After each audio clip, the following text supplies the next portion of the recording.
21년이 경자년 다음에 무기경신 신축년이고 이제 2022년도가 이민년이라고요? 임인년, 호랑이니까 이민년. 이렇게 이제 되고 있습니다. 이제 지금 여러분들 뒤에 시계 보시면은요 10분 남았어요. 저 시계가 정확한 시계는 아닙니다만은 아무튼 대략 그 정도 남은 것 같아요. 해서 우리들은 이제 늘 송구영신 예배 때마다 목사님들이 그런 얘기 많이들 하시지만은 한 해를 마감하고 한 해를 여는 이 시간에 우리들은 누구와 함께 있어요? 하나님과 함께 있다라고 하는 것이죠. 그래서 그렇게 이제 설교하면서 그런 말씀들도 하시죠. 그때 이제 막년회라고 했었죠. 해서 막년회 하면은 그냥 뭐 건커니 자커니 하면서 그냥 뭐 밤새 놀고 이런 게 이제 막년회잖아요. 이제 목사님이 이제 그렇게 말씀하시죠. 여러분들은 그래도 그 세상 연락을 따라가지 아니하시고 이렇게 주예전에 나와 있으니 얼마나 복됩니까? 이러면서 환영합니다. 이렇게도 하시고 그렇게 인사하고 하신 설교하시고 하던 것들이 그런 내용들이 생각이 나고 하는데 아무튼 이렇게 이 한 해를 마감하고 한 해를 시작하는 이 시점에 잊지 아니하고 주예전에 모여서 하나님께 예배하고 하나님을 찬양할 수 있다고 하는 것도 참 복된 일이고 보람 있는 일이고 귀한 일이다라고 하는 생각도 또 한 번 더 해보게 됩니다. 자, 오늘은 그래서 제가 좀 가볍게 한번 시작을 해보고 싶어요. 가볍게.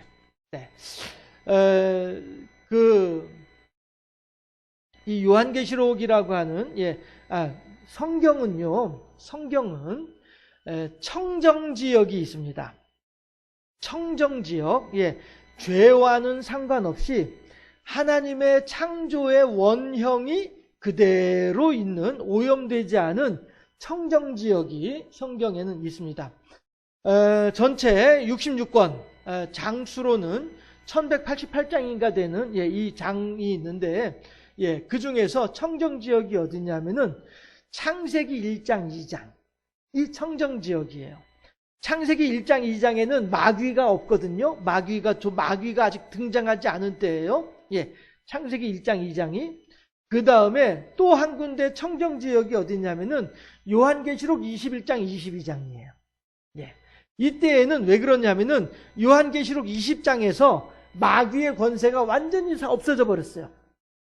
마귀의 권세가 완전히 없어져 버리고 이제 이전에 있었던 땅과 이전에 있었던 하늘과 이전에 있었던 바다까지 싹 다 없어져 버리고 이제 새 하늘과 새 땅이 드러나지게 되는 거예요. 그래서 이 새 하늘과 새 땅에는 마귀의 맞자도 없고 마귀의 발자국조차도 없는 이러한 상황이 이러한 때가 요한계시록 21장이에요. 21장 22장이에요. 그래서 창세기 1장 2장과 성경이 시작되어지는 창세기 1장 2장과 그 다음에 성경이 마무리되는 요한계시록 21장 22장이 청정지역이에요. 마귀가 전혀 없는 세상. 그러면 창세기 3장부터 요한계시록 20장까지는 어떤 세상이에요? 마귀와 함께 살아가는 세상이에요. 우리들은 지금 그러면은 어디를 살고 있어요? 우리들은 지금 마귀와 함께 살아가는 세상 가운데 있는 거예요. 이것이 오늘 성도들이 살아가고 있는 현실이에요. 그래서 우리들은 모두가 다 무엇을 꿈꾸고 있느냐면은 오 주여 언제나 오시렵니까? 이 날을 소망하면서 우리들은 살고 있는 거예요. 왜 그래요? 우리들은 그만큼 이 세상을 살아가기가 힘들거든요. 하늘을 소망하면서 이 땅의 질서대로 살아가려고 하다 보니 여간 어려운 일이 아니거든요. 이러니까 아이고 주님 빨리 왔으면 좋겠어요. 아이고 주님 얼른 오셨으면 좋겠어요. 정말요? 우리 양심의 손을 얹고도 생각을 해봅시다. 정말로 주님 빨리 오시길 바라시나요? 예. 어쨌든지 간에 우리들은 그렇게 이 세상을 살아가고 있어요. 그러다 보니 끊임없이 마귀는 우리들을 포기하지 아니하고 어떻게 해서든 우리 안에 있는 하나님을 향한 감사와 경배와 찬양의 영을 몰아내고 우리들로 하여금 하나님으로부터 돌이켜서 마귀를 향하는 이러한 사람으로, 이러한 존재로 만들기 위해서 마귀는 끊임없이 우리들에게 침노하고 있더라라고 하는 거예요. 그래서 우리들은 이 세상을 살면서 하나님 뜻대로 살아가기가 여간 어려운 일이 아니다라고 하는 사실이죠. 그러나 우리들은 하나님의 뜻대로 살아가는 일을 멈출 수는 없어요. 왜냐하면 이것이 우리들의 사명이니까. 마귀가 상황 속에서 마귀로 인하여서 괴로움을 당하고 마귀로 말미암아서 눈물을 흘리고 마귀로 말미암아서 죽음의 애통도 경험을 할 수도 있는 그럴 수도 있겠으나 그럼에도 불구하고 우리 안에 착한 일을 시작하신 이가 그리스도 예수의 날까지 이루실 줄을 확신하노라. 에베네셀의 하나님께서 우리들을 그날까지 시온의 대로를 지나 시온의 보좌에 이르는 그때까지 우리들을 도와주실 줄로 확신하노라. 그러므로 우리들은 우리가 선을 행하되 낙심하지 말지니 피곤하지 아니하면 때가 이름에 거두리라. 갈라디아 6장 9절 말씀처럼 말이죠. 우리들은 그래서 이 하나님의 은혜와 이 하나님의 능력을 믿고 의지해서 오늘도 우리들은 마귀와 더불어 맞서 싸우기 위하여 다가오는 싸움을 피하지 아니하고 달려나가는 거예요. 다윗처럼 골리앗을 향하여서 뭐라고 얘기를 하죠?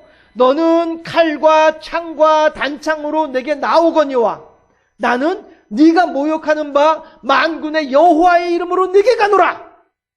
이게 다윗의 신앙 고백이었단 말씀이에요. 그런 것처럼 우리들도 우리 앞에 놓여있는 성도로서 감당해야만 할 내 앞에 태인 십자가 내가 감당해야지 어떻게 하겠냐 하는 거예요. 지난 수요일에도 제가 여러분들한테 예화 하나를 소개를 해드렸잖아요. 예수님께서 말씀하시기를 갑돌아, 예수님 너 이 십자가 지고 나를 좀 따라오너라. 알겠습니다. 그리고서 호기롭게 갑돌이는 예수님께서 말씀하신 십자가를 жил머지고서 예수님을 따라가는 거예요.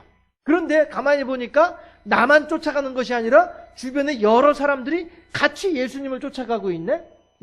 근데 그 십자가를 등에 짊어지고서는 질질질 끌면서 가려고 하다 보니까 여간 힘든 게 아니에요. 그래서 예수님한테 예수님 왜 그래? 예수님 요 십자가 이거 나무 좀 긴데 그래서 좀 힘든데 요 밑에만 살짝만 좀 잘라내면 안 될까요? 그래라. 잘라냈어요. 아이고 가볍다. 좋다. 이러면서 가다 보니까 또 꾀가 나는 거예요. 예수님 왜 그래 또. 아우 저 너무너무 힘들어요. 지쳤어요. 조금만 더 자릅시다. 그러던가 하고서 또 잘랐어요. 이렇게 자르고 가다 보니까 십자가가 가벼워서 좋긴 좋은데 어느덧 가다 보니까 계곡이 나오는 거예요. 그리고서는 예수님께서 뭐라고 말씀하시냐면은 얘들아 너희들이 지금까지 짊어지고 온 십자가를 이 계곡에다 걸치고서 나를 따라 건너오너라 이러는 거예요. 그런데 갑돌이 십자가는 자르고 또 잘라놓다 보니까 짧아졌어요. 계곡에 올려봐야 닿질 않는 거예요. 계곡을 건너갈 수가 없네.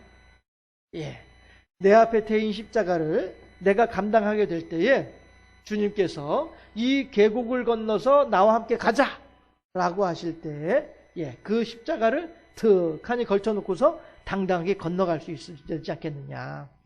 내 앞에 태인 십자가를 내가 외면하게 되면 그 계곡에서 건너가지 못해요. 십자가가 짧아서. 예화이긴 합니다만은 우리들에게 그 주는 의미가 아주 크지요. 오늘 하루를 내가 어떻게 살 것이냐? 세상의 요령을 따라 살아갈 것이냐? 아니면 좀 미련한 듯이 보이고 우직한 듯이 보이고 돌아가는 것처럼 보이지만 그래도 주님의 뜻대로 살아갈 것이냐? 이것을 우리들은 깊이 생각해 볼 필요가 있겠다라고 하는 사실입니다. 자, 그랬을 때에 우리 성도들은요, 이렇게 늘 힘들고 어려운 그러한 삶을 살아가는 것이 어떻게 보면은 당연한 거예요. 왜 그 극한 직업인가? 뭐 이런 거, 보다 보면은 거기 이제 출연하는 사람들이, 그 힘들고 어려운 삶을 살면서도 이 사람들은 뭐라고 해요? 아유, 그래도 직업이 있어서 좋고요. 가족들하고 같이 생활할 수 있어서 참 행복하고요. 일은 힘들지만 그래도 보람은 있고요. 뭐 이렇게 얘기하는 사람들이 있어요. 따라합시다. 나보다 낫네. 시작.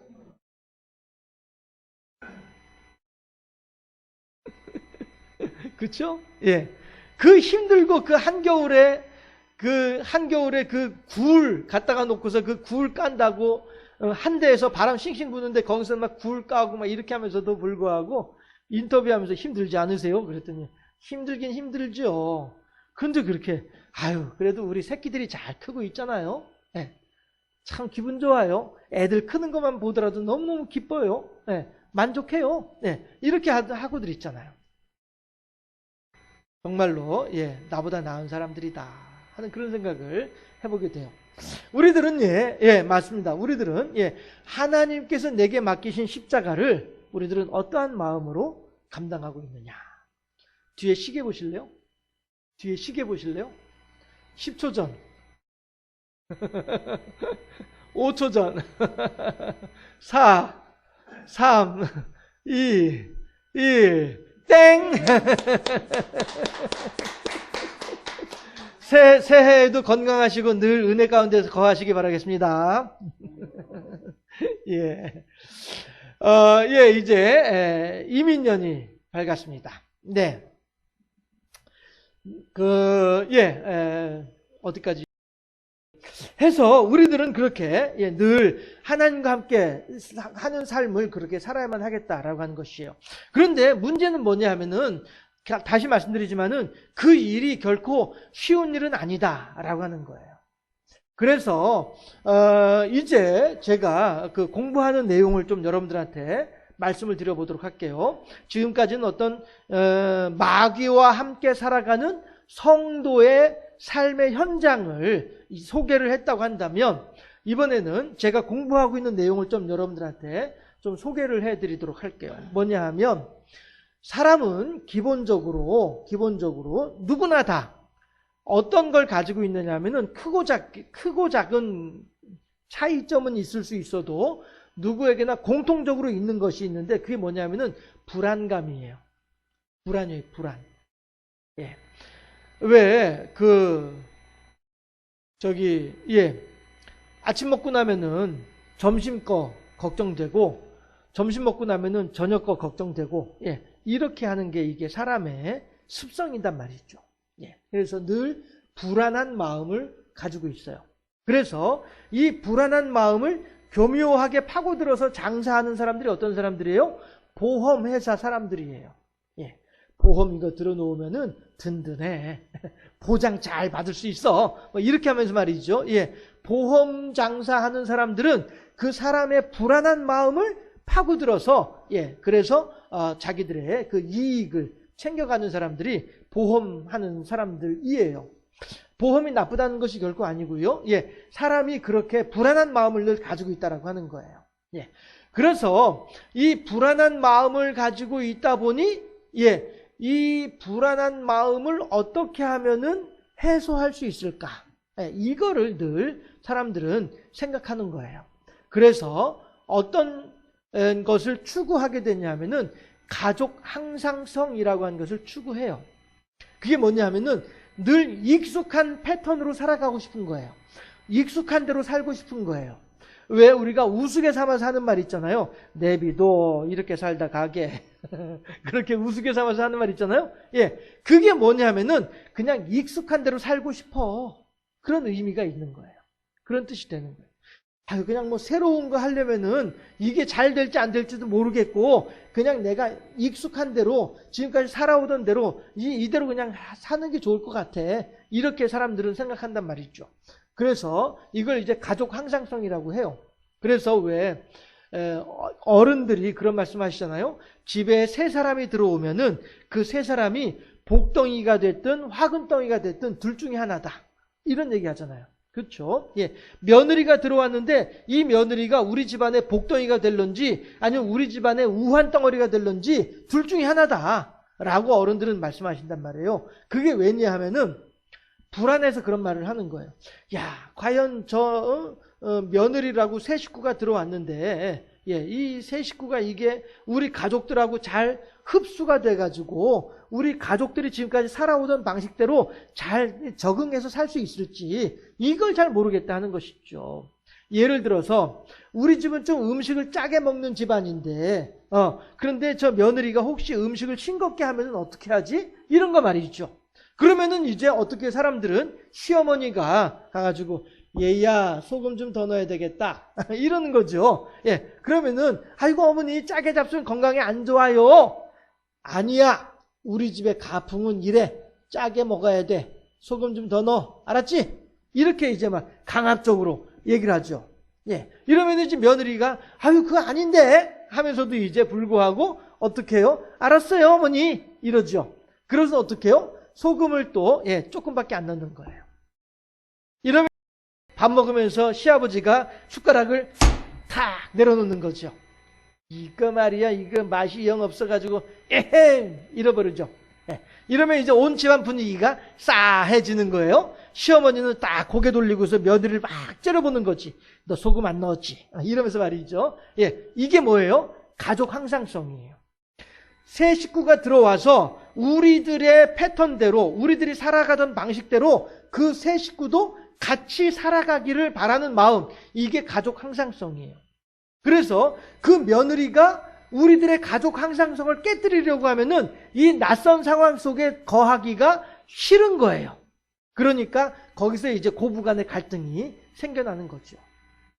해서 이 고부간의 갈등은 누가 잘했니 누가 못했니 이거를 따질 것은 아니에요.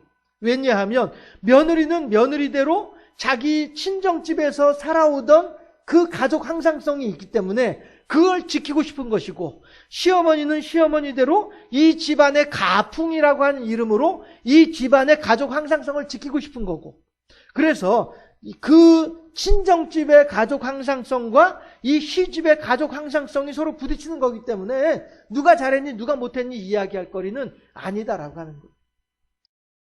둘 사이에서 서로 간에 적절하게 타협을 이룰 필요는 있겠죠.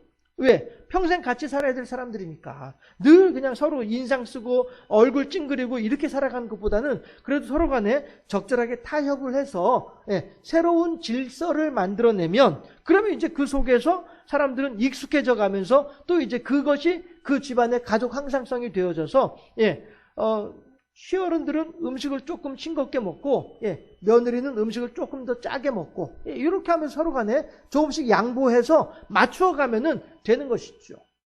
그것이 지혜라고 얘기를 할 수 있을 것이고, 이것을 이제 심리학에서는 분화라고도 이야기를 하게 되는 것이죠. 그래서 사람들은 늘 낯선 환경에 대해서는 조심스러워하고 낯선 환경에 대해서는 좀 망설이기도 하고 하는 그런 마음들이 있게 되는 거예요. 왜 사람들이 죽는 것을 왜 두려워합니까? 모르기 때문에 그런 거예요. 죽음 이후에 어떤 일들이 펼쳐지게 될런지 모르다 보니 알지 못하는 그 세계로 들어가야 된다는 것이 두려운 거예요. 이게 사람들이 가지고 있는 불안입니다. 낯선 것, 잘 모르겠는 것, 어두운 것, 보이지 않는 것, 이곳을 향해서 나아가려면은 이게 뭐 불안한 거예요. 그러니 아까 임권사님도 늘 다니는 길인데도 그 컴컴한 길을 나오려고 하니까 핸드폰에 후레쉬 켜가지고 비추면서 나오잖아요.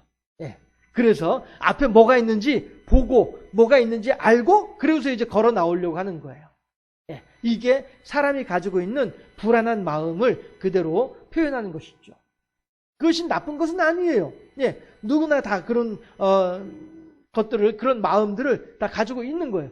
늘 다니는 익숙한 길인데도 불구하고, 그걸 켜고서 보고 다니고 싶은 이 마음들이 생기는 것이, 누구나 다 마찬가지다라고 하는 것입니다. 그래서 사람들은 새로운 환경을 좀 조심스러워하고, 늘 익숙한 곳에 있기를 바라는 것이 사람의 마음입니다. 그런데 오늘 계시록 21장을 보게 되면요, 어떤 거예요? 전혀 낯선 새로운 환경이 지금 사람들한테 펼쳐지고 있다라고 하는 것이죠. 왜 그렇습니까? 1절을 보게 되면은, 오늘 본문 1절을 보니까 뭐라고 얘기를 합니까? 또 내가 새 하늘과 새 땅을 보니 처음 하늘과 처음 땅이 없어졌고 바다도 다시 있지 않더라, 이러고 있잖아요. 그렇죠? 지금 이 사람들은 계시록 20장까지 보고 있었던 그 처음 땅과 처음 하늘, 그리고 그곳에 같이 있었던 바다, 이걸 보면서 여기에 익숙하게 살고 있었어요. 그랬는데 20장에서 21장으로 바뀌면서 보니까, 또 내가 보니, 20장까지 있었던 환경들이 갑자기 사라져버리고 21장에서 새 하늘과 새 땅이 나타나는 거예요. 이거 봐라, 이거 뭐 이상하게 나타났네? 별 희한한 게 다 생겼네? 막 이렇게 하고 있는 것이죠.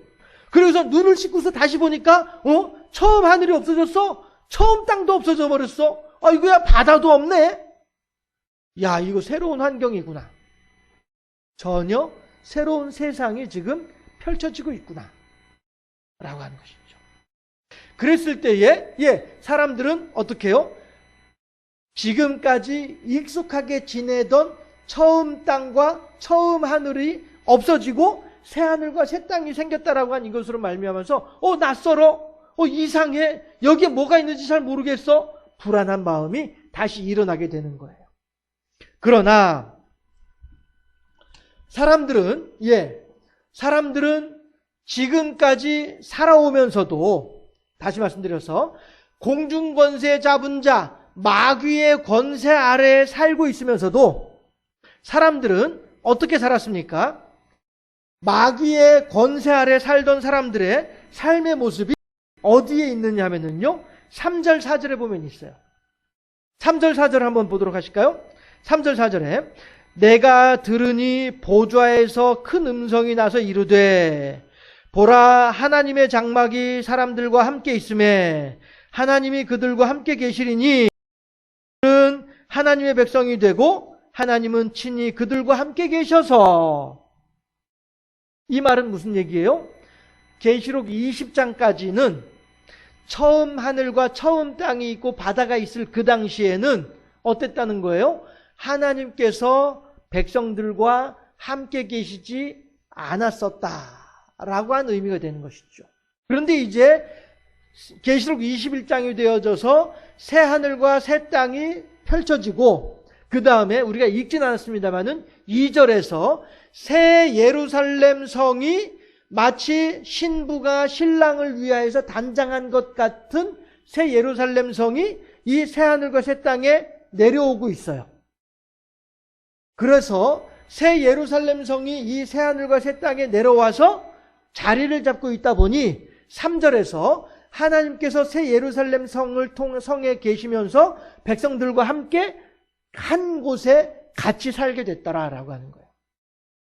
그러면 우리들이 요한복음 1장을 보면은요, 말씀이 육신이 되어 우리 가운데 거하심에 독생자의 영광이요 은혜와 진리가 충만하더라 라고 하는 말씀이 있죠.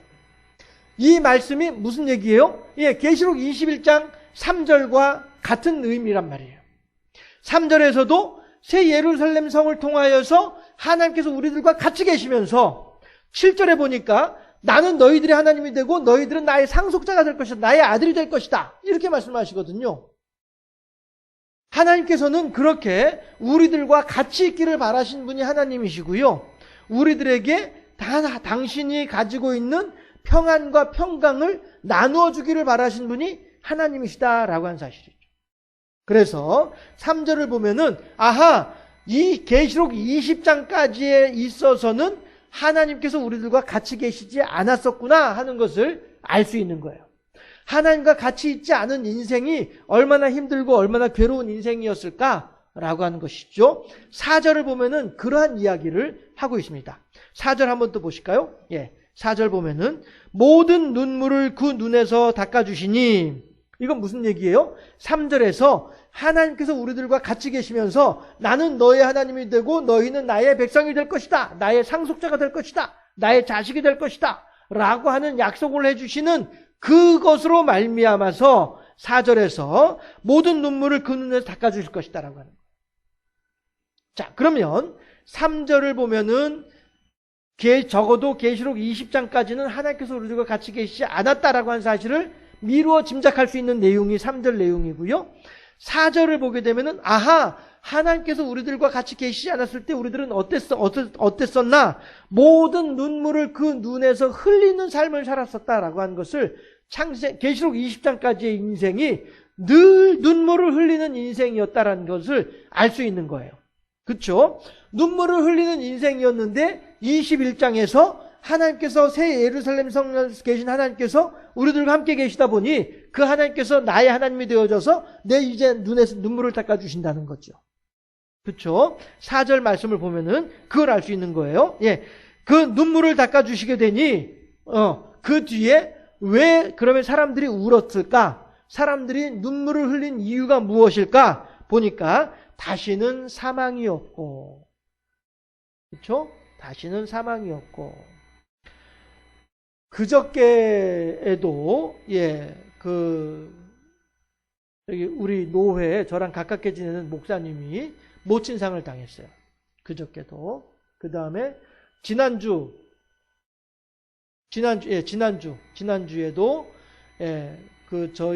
저 학교 선배 되시는 목사님이 또 그 사모님이 또 상을 당하셨어요. 그래서 호라비가 됐어요. 이렇게 주변에서 사망하는 일이 이렇게 생기고 있어요. 그리고 방금 전에 권 집사님 통해서 또 들은 이야기가 제가 권 집사님도 알고 저도 알고 있는 어느 어른이 또 작년에 또 하나님께로 가셨다라고 하는 이야기를 또 방금 전에 듣기도 했어요. 사망은 우리들로 하여금 슬프게 만들어요. 사망은 우리들로 하여금 아프게 만들어요.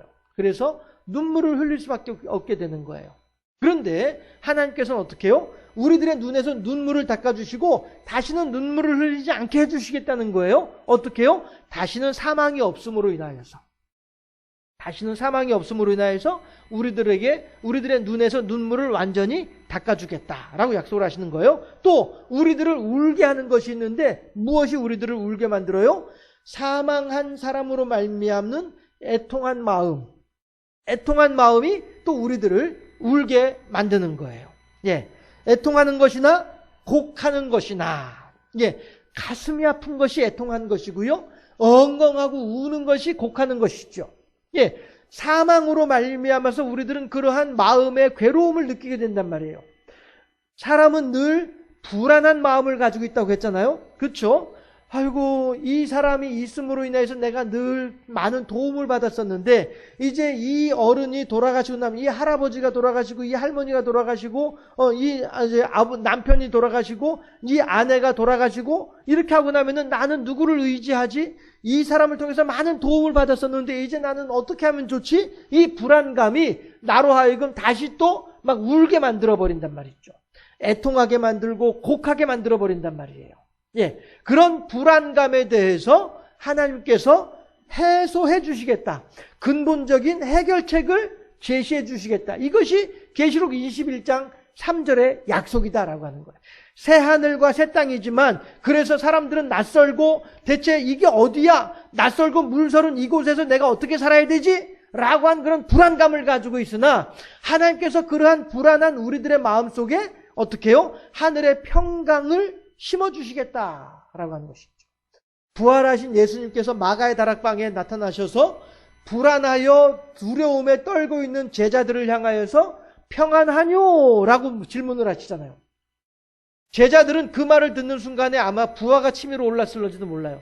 아니 선생님 대체 생각이 있어요 없어요? 우리들은 선생님이 죽은 줄 알고서 말이야 이렇게 다들 불안해가지고 이렇게 가슴이 두근반 세근반 6근이 돼가지고 콩닥콩닥 뛰고 있는 중인데 우리들한테 와서 평안하냐고 물어보시다니 대체 선생님 생각이 있어요 없어요? 이런 식으로 부하가 올라올지도 몰라요. 그러나 하나님께서는 이 제자들이 평안하지 못한 것을 알고 계시기 때문에 평안하기를 바라는 마음에서 평안하뇨? 라고 물어보시는 거예요. 그리고 실제로 평안하라 라고도 말씀하시잖아요. 왜? 내가 살아있으니까 걱정하지 마. 너희들 불안해하지 마. 나 살아있어. 나 안 죽었어. 불안해하지 마. 이렇게 제자들에게 평안을 심어주신 분이 예수님이시더라. 오늘 하나님께서도 마찬가지로 그동안에 하나님이 우리들과 같이 계시지 않음으로 말미암아 공중권세 잡은 자의 권세로 말미암아 힘들어하고 어려워하고 사망으로 말미암아서 애통하고 곡하며 눈에 눈물을 흘릴 수밖에 없던 삶을 살아가던 우리들이었는데 이제 걱정하지 말아라. 내가 너희들과 같이 있으니 이제 너희는 다시는 사망이 없고 애통이 없고 곡한 일이 없을 터이니 이제 그만 울어라 라고 위로하시는 하나님. 그 하나님은 우리들에게 무엇을 전해주시는 거예요? 더 이상 불안해하지 마. 이제부터는 마음 편안하게 두 다리 쭉 뻗고 편안하게 등 따시고 배부르게 지내면 돼. 왜? 내가 너희들과 같이 있을 거니까 염려하지 마. 라고 하나님께서 우리들의 마음속에 있는 불안의 문제를 완벽하게 해결해 주고 계시다라고 하는 사실입니다. 아픈 것이 다시 있지 아니하리니 처음 것들이 다 지나갔습니다. 처음 것들은 어떤 것들이 처음 것들이에요? 아담과 하와가 에덴 동산 중앙에 있는 선악을 알게 하는 나무 열매를 먹던 그 순간부터 계시록 20장까지 창세기 3장부터 계시록 20장까지 이 모든 것들이 다 뭐예요? 처음 것들이에요. 그래서 하나님께서는 이 처음 것들을 다 없애버리시는 거예요. 보라 내가 만물을 이전 것은 지나갔으니 보라 새 것이 되었도다. 고린도후서 5장 17절에서요. 하나님께서는 그렇게 우리들을 새로운 피조물로 만들어주시는 분이 하나님이시다라고 하는. 그리고서는 이제 새로워진 심령을 가지고 새로운 환경 속에서 하나님과 더불어서 새 출발하자라고 말씀하신 분이 하나님이시다라고 하는 것이죠. 5절, 6절, 7절 말씀은 그 하나님께서 우리들과 함께 계심으로써 우리들에게 어떠한 일들이 있어지게 될 것이니. 자, 7절 말씀 함께 합독해 보도록 할까요? 6절을 제가 봉독해 올리고요. 7절은 함께 합독하도록 합니다. 제가 6절 말씀 먼저 봉독할게요. 또 내게 말씀하시되 이루었도다 나는 알파와 오메가요 처음과 마지막이라 내가 생명수 샘물을 목마른 자에게 값없이 주리니. 7절 이기는 자는 이것들을 상속으로 받으리라. 나는 그의 하나님이 되고 그는 내 아들이 되리라. 아멘. 여자씨들은 너무 서운해하지 마세요. 아들이라고 하는 것은 그냥 통칭으로 아들이지 하나님의 자녀다 라고 한 의미로 이해하시면 더 정확한 의미가 될 터이니까요. 해서 말씀드렸다시피 사람들은 늘 그렇게 새로운 환경에 대해서는 불안할 수밖에 없습니다. 그러나 그것은 왜 그러냐면은 하나님 없이 살아가는 인생이기 때문에 그렇습니다. 그러나 우리들은 하나님과 함께 하게 될 때에 그 하나님을 전적으로 의지하게 될 때에 하나님으로 말미암아 우리들은 하늘의 평안과 평강을 누릴 수 있다라고 하는 거예요. 그리고 실제로 우리들과 함께 계신 그 하나님께서는 우리들에게 이제 사망이 다시는 있지 아니하도록 하심으로 말미암아서 애통하는 일이나 곡하는 일이나 그 다음에 또 마지막에 뭐였죠? 4절에서 곡한 것이나 아픈 것이 다시 있지 아니하고 오직 처음 것들은 다 사라져버리고 새하늘과 새 땅에서 새로운 피조물로 우리들이 거듭났으니 이제 너희들은 나와 함께 거하면서 모든 불안을 다 제거해버리고 오직 내가 너희에게 전해주는 평안을 누리면서 행복하게 살자라고 하는 하나님의 권면의 말씀, 이 말씀을 의지해서 우리들은 오늘을 이길 수 있다라고 하는 것이요. 왜요? 우리들은 여전히 창세기 3장부터 계시록 20장까지의 삶을 우리들은 살고 있거든요. 계시록 21장은 앞으로 있어질 일이에요. 지금 있는 일이 아니고 앞으로 있어질 일이에요. 그런데 우리들은요, 앞으로 있어질 일에 대해서 지금 미리 맛보고 살아가는 것이 기독교인들의, 하나님을 잘 믿는 사람들의, 여호와 제일주의 신앙을 가진 사람들의 특권이에요. 여호와 제일주의 신앙을 가지고 있지 못한 사람들은 앞으로 있어질 일들에 대해서 잔칫날 잘 먹기 위해서 사흘 굽는 인생들을 살아가는 사람들이 하나님 없이 살아가는 사람들이에요.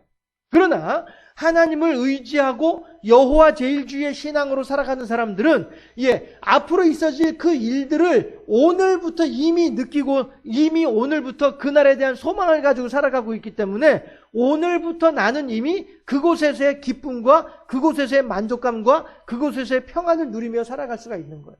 이게 예수 믿는 사람들의 특권이에요. 엄마가 냉장고에다가 메모를 쪽지를 써붙여 놓고 나갔어요. 갑돌아, 엄마 시장 가는데 시장 갔다가 올 때 너 좋아하는 과자 사다 줄 테니까 그때까지 집에서 손 씻고 숙제하면서 엄마 기다리고 있어. 이렇게 쪽지를 써놓고서 엄마가 갔어요. 그러면은 갑돌이는 집에 아무도 없어도 엄마의 그 쪽지를 읽고 난 뒤에 기분 좋게 책상에 앉아서 편안하게 노래 부르면서 공부를 할 수가 있어요. 왜요? 1시간만 있으면 엄마 시장에서 돌아올 것이고 그 1시간 후에는 나는 엄마가 사오는 맛있는 과자를 먹을 수 있으니까. 네, 이래서 엄마가 없음에도 불구하고 배가 고픔에도 불구하고 집에 나 혼자 있음에도 불구하고 룰루랄라 노래 부르면서 책상에 앉아서 공부를 할 수 있는 거예요. 왜? 엄마가 그랬으니까. 나 엄마 올 때까지 너 책상에 앉아서 공부하고 있어 라고 했으니까 책상에 공부하고 있는 거예요. 아직 엄마는 오지 않았음에도 불구하고 엄마가 왔을 때 내가 느낄 즐거움, 맛있는 과자를 먹을 수 있는 즐거움, 그 즐거움을 엄마가 없음에도 불구하고 이미 집에서부터 느끼고 살아가는 거예요. 우리 신앙인들이 바로 그러한 하나님의 약속을 믿고 내가 반드시 다시 너에게 올 것이고 내가 너에게 복주고 복주며 너를 형통케 하고 형통케 하리라라고 하는 그 말씀을 믿고 있으면 우리들은 비록 지금 마귀 공중권세 잡은 자의 권세 아래 오늘도 한숨 쉴 수밖에 없고 오늘도 불안할 수밖에 없는 그런 인생을 살아가는 연약한 인생임에도 불구하고 여호와 제일주의 신앙을 가지고 있다고 한다면 그러면 우리들은 마귀가 나를 어떻게 건드리든 그래 너는 해라 나는 한다 이러면서 살아갈 수 있다라고 합니다. 이게 뭐예요? 여호와 제일주의 신앙이 되는 거예요. 아무리 마귀가 나를 침노해서 아무리 마귀가 나를 넘어뜨리려고 한다 할지라도 여호와 제일주의 신앙으로 살아가는 사람들은 마귀의 그 권세 아래에서 비록 흔들릴지언정 넘어지지 않는 이런 인생을 살아갈 수 있다라고 하는 것입니다. 여러분 21년도를 마감하고 22년도를 우리들은 이제 시작하고 있습니다. 21년도에 어떻게 살아왔습니까?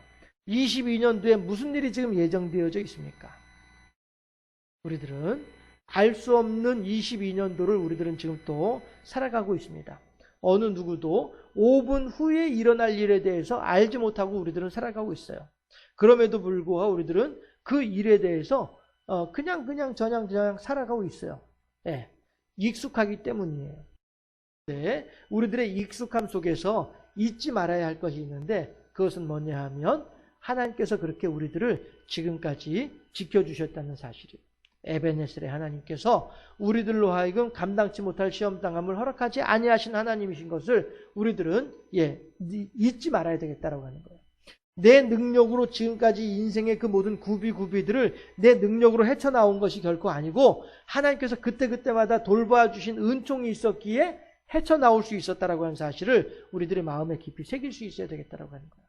그렇게 할 때 비로소 우리들은 여호와 제일주의 신앙으로 아무리 마귀가 나를 흔들어도 하나님을 향한 평정심을 갖출 수 있게 될 것이다.